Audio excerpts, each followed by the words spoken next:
Os voy a enseñar a hacer unos huevos de dragón, una técnica muy sencilla pero que queda muy vistosa. Tan solo necesitaremos los huevos que queramos teñir y colorante alimentario. Los podremos teñir del color que más nos guste.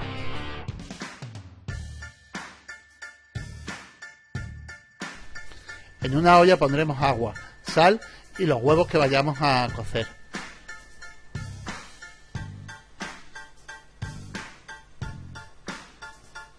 Después le echaremos unas gotas del colorante que queramos y lo moveremos para que se diluya bien.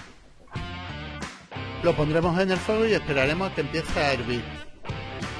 Una vez que ha arrancado a hervir, contaremos 5 minutos.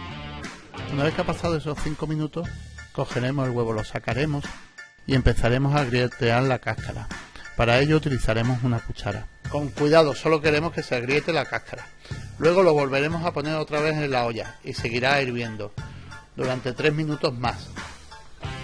Una vez que en total han pasado 8 minutos ya los tendremos listos. Preparamos un baño con agua y hielo. Le echamos también el colorante.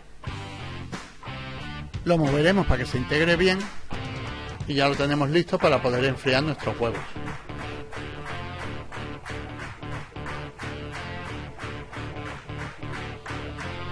Una vez que han enfriado, los reservaremos en la nevera hasta el día siguiente.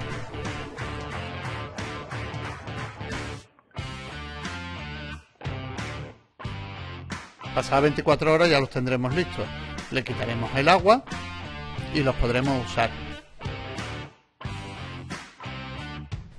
Cuando los pelemos nos daremos cuenta que por las partes que estaban agrieteadas ha cogido el color.